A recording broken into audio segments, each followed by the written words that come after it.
नमस्ते साथीहरू। अब तपाईँ साउदी अरब आउनको लागि तपाईले साउदी अरबको एउटा वेबसाइट पोर्टलमा गएर तपाईले त्यसमा एक्जाम दिन पर्ने हुन्छ। यदि तपाईँ त्यो एक्जाममा पास हुनुभयो भने मात्रै साउदी अरब आउन मिल्छ। यस्तो 5 वटा काम छ। त्यो 5 वटा काम तपाईले एक्जाम नदिकन, त्यो काम नसिकिकन तपाईँ साउदी अरब आउन मिल्दैन। हिजोदेखि मात्रै यो काम लागू भइसकेको छ। यो जुन कानुन लागू भइसकेको छ जुन 17 देखि नेपालमा मेन पावर व्यवसायले यसको बारेमा आन्दोलन गरेको छ। अब जति पनि हाम्रो नयाँ नेपाली दाजुभाइहरू साउदी अरब आउँछ, जब साउदी अरब आउँदाखेरि चाहिँ तपाईले काम सिकेर र त्यो काम अनुसार तपाईले जुन साउदी अरबको एउटा पोर्टल वेबसाइट दिएको छ, त्यो वेबसाइटमा गएर तपाईले एक्जाम दिन सक्नुहुन्छ। त्यसपछि मात्र पास भएर तपाईँ साउदी अरब आउन सक्नुहुन्छ। यदि तपाईँ त्यो एक्जाममा फेल भयो भने तपाईँ साउदी अरब आउन सक्नुहुन्न। यस्तो 5 वटा कामको बारेमा तपाईलाई म जानकारी गराउनेछु। र यो 5 वटा काममध्ये तपाईले सिक्नुभयो भने साउदी अरब आउन सक्नुहुन्छ। यदि तपाईँ एक्जाममा फेल भयो भने तपाईँ साउदी अरब आउन मिल्दैन। यसको बारेमा तपाईलाई म आज पुरै जानकारी गराउनेछु। भिडियो तपाईले स्किप नगरी नै हेर्दिनु होला, किनकि स्किप गरेर हेर्नुभयो भने यसको बारेमा तपाईलाई केही जानकारी हुने छैन। जति पनि हाम्रो नेपाली दाजुभाइहरू साउदी अरबमा हुनुहुन्छ यसको लागि हैन, अब जो पनि नेपालदेखि साउदी अरब नयाँ भिसामा आउँछ उहाँहरूको लागि चाहिँ एउटा दुःखद खबर हो। किनकि पहिले यस्तो नियम थिएन। जुन कामको लागि आउँदैछ त्यो काम नसिकिकन, त्यो कामको बारेमा स्किल थाहा नभइकन अब चाहिँ साउदी अरब आउन मिल्दैन भनेर साउदी सरकारले र नेपाल सरकारले के यसको बारेमा के गराएको छ भन्ने कुरा हामीलाई पुरै जानकारी छैन। किनकि मेन पावर व्यवसायले यो खारेज गर्नुपर्छ, यो भएन भनेर आन्दोलन गर्न सुरु गरिसकेको छ। अब नयाँ सरकारले के गर्ला? एउटा कुरा राम्रो पनि छ, एउटा कुरा नराम्रो पनि छ।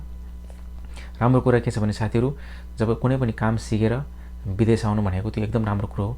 के हुन्छ भने काम सिकेर विदेश आउँदाखेरि तपाईलाई कुनै पनि किसिमको समस्या भएन। तपाईँ यहाँ आएर तपाईलाई कुनै पनि किसिमको कम्पनीदेखि या केही समस्या हुने छैन। र कुरा साथीहरू, साउदी अरब आउनु लागि जति पनि अहिलेसम्म नेपालीहरू आएको छ उहाँहरूले काम नै सिकेर आएको भन्ने पनि छैन। र यस्तो सानोतिनो कामहरू छ र काम सानोतिनो हुँदैन। र यस्तो कामहरू छ, यसको बारेमा तपाईँलाई म जानकारी गराउनेछु। जब जुन ठेलागाडी चलाउँछ, ठेलागाडी भन्नाले तपाईँहरू लोड अनलोड गर्नुहुन्छ, जस्तै सिमेन्ट, बालुवा, ढुङ्गा एक ठाउँदेखि अर्को ठाउँमा लान लागि त्यसमा पनि एक्जाम दिएर आउनुपर्ने भनेको छ हैन। अब जस्तै तपाईँहरू कुनै पनि एउटा ठुलो घर बनाउने, जस्तै घर बनाउने ठाउँ हुन्छ, त्यसमा तपाईँ सामान एक ठाउँबाट अर्को ठाउँमा लाउनुहुन्छ, त्यो पनि काम सिकेर आउनुपर्छ भनेको छ हैन। यसको बारेमा स्किल, जुन एउटा मर्मत कार्य हुन्छ, जुन एउटा मर्मत गर्ने ठाउँ हुन्छ, त्यसको लागि चाहिँ तपाईँहरू काम सिकेर आउनुपर्छ भन्ने यसको बारेमा, जस्तै मैले अघि नै भनिसकेँ, तपाईँहरू ट्रक, ठेलागाडी के यसको बारेमा दिएको छ। तपाईँलाई स्क्रिनमा पनि देखाउन चाहन्छु। यस्तो 5 वटा कामहरू छ। यसको बारेमा तपाईँले सिकेर मात्रै, एक्जाम पास गरेर मात्रै तपाईँहरू साउदी अरब आउन सक्नुहुन्छ। यदि एक्जाम दिएर पनि त्यो एक्जाम तपाईँले पास गर्नु भएन भने तपाईँ साउदी अरब आउन मिल्दैन। अब यो सकेसम्म खारेज भएको राम्रो हुन्छ। धेरै नेपालीहरू साउदी अरब आउनु लागि केही स्किल नै सिकेर आउनुपर्छ भन्ने त छैन।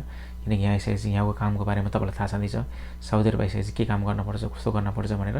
त म चाहिँ के भन्छु भने साथीहरू, सकेसम्म काम सिकेर आएकै राम्रो हो नेपालदेखि हैन। किनभने नेपालदेखि काम सिकेर आउँदा यहाँ आएर तपाईँलाई कुनै पनि किसिमको समस्या पर्ने छैन। कुनै पनि देशको मान्छे साउदी अरब आउँदाखेरि या जुनसुकै देशमा जति पनि मान्छेहरू जाँदाखेरि चाहिँ काम सकेसम्म सिकेर गएको राम्रो हुन्छ। आफूले त्यो स्किलको बारेमा थाहा भयो भने यहाँ आएर आफूलाई काम गर्न सहज र सजिलो पनि हुन्छ। यसको बारेमा तपाईँहरू के भन्न चाहन्छ साथीहरू? नयाँ कानुन लागू भइसकेको छ। अब यो कानुन खारेज गर्ने हो कि यही कानुन निरन्तर लागू गर्ने हो भन्ने कुरा अब केही दिन, केही समयपछि जानकारी अवश्य नै होला। तर अहिले तत्काल लागि चाहिँ यो कानुन पास भइसकेको छ, यो कानुन लागू भइसकेको छ। यही जुन 17 हिजोदेखि नै अब साउदी अरब आउनको लागि चाहिँ जुन स्किल नसिकेसम्म साउदी अरब आउन मिल्दैन। साथीहरू, तपाईँलाई मैले छोटो जानकारी गराएँ आज नयाँ कानुनको बारेमा जुन साउदी अरबमा लागू भएको छ। फेरि पनि अर्को नयाँ कानुन साउदी अरबमा लागू हुँदैछ, यसको बारेमा तपाईँलाई म जानकारी गराउनेछु। मलाई धेरै साथीहरूले मेसेज गरेर यसको बारेमा भन्ने पनि गर्थ्यो। यो नयाँ भिडियोमा फेरि पनि तपाईँलाई म जानकारी गराउनेछु। नमस्ते, जय नेपाल।